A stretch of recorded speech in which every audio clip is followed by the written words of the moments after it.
பதவி என்பது தோளில் உள்ள துண்டு மாதிரி என்றார் காமராஜர். ஆம், அதை நடைமுறையிலும் கடைபிடித்து காட்டினார். தியாக உள்ளத்தோடு இருப்பவர்கள் பதவியை துச்சமென மதிப்பார்கள். அதற்கு காமராஜர் உலகுக்கே வழிகாட்டியாக விளங்கினார் என்றால் ஆச்சரியமில்லை. இதோ ஒரு சம்பவம். அவரது அரசியல் பணியில் விடுதலை வேட்கை முதன்மையானது. அதற்காக அவர் பல போராட்டங்களை நடத்தினார், பல தண்டனைகளை ஏற்றுக்கொண்டார். 1920 ஒத்துழாமை இயக்க போராட்டத்தில் கலந்து கொண்டார். 1923 மதுரையில் கள்ளுக்கடை மறியலில் கலந்து அதை வெற்றிகரமாக நடத்தினார். 1925 தானாக ஒரு தொண்டர் படையை திரட்டி அப்போது சென்னை வந்திருந்த காந்தியடிகளை சந்தித்தார். 1928 சைமன் கமிஷனை எதிர்த்து போராடினார். இப்படியாக அவரின் விடுதலை போராட்டங்கள் தொடர்ந்து கொண்டிருந்தன. வெள்ளைக்காரர் தலைவர் நீல் என்பவனின் சிலையை மவுண்ட் ரோட்டில் இருந்து அகற்ற வேண்டும் என்று காங்கிரஸ் மாநாட்டில் தீர்மானம் நிறைவேற்றப்பட்டது. இப்படி ஒரு தீர்மானம் கொண்டு வந்து நிறைவேற்ற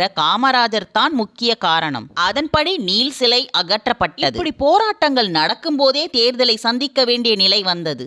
விருதுநகர் நகரசபை தேர்தலில் சிறையில் இருந்தபடியே வெற்றி பெற்றார். நகரசபை தலைவர் பதவி கொடுக்கப்பட்டது. அதை ஏற்க மறுத்தார். வெள்ளைக்காரர்கள் காலத்து பதவி அவருக்கு பிடிக்கவில்லை. ஆனால் அவர்தான் நகரசபை தலைவராக இருக்க வேண்டும் என்று வற்புறுத்தினார்கள். சரி என்று சொன்ன காமராஜர் காலையில் தலைவராக பொறுப்பேற்றார். எல்லோரும் மகிழ்ச்சியாக இருக்கும்போது திடீரென எழுந்து எனது பதவியை ராஜினாமா செய்கிறேனே என்றார். சுமார் 6 நிமிடங்களே அந்த நாற்காலியில் அமர்ந்திருந்தார். உள்ளாட்சி அமைப்புகள் படித்தவர் கையில் இருக்க வேண்டும், அதுதான் நன்மை தரும். படித்தவர்கள் பொறுப்பு ஏற்றுக் கொள்ளுங்கன்னே என்றார். எப்பொழுதும் பதவியை தோளில் போடும் துண்டு போல் நினைத்து உதறி தள்ளிவிடுவார்.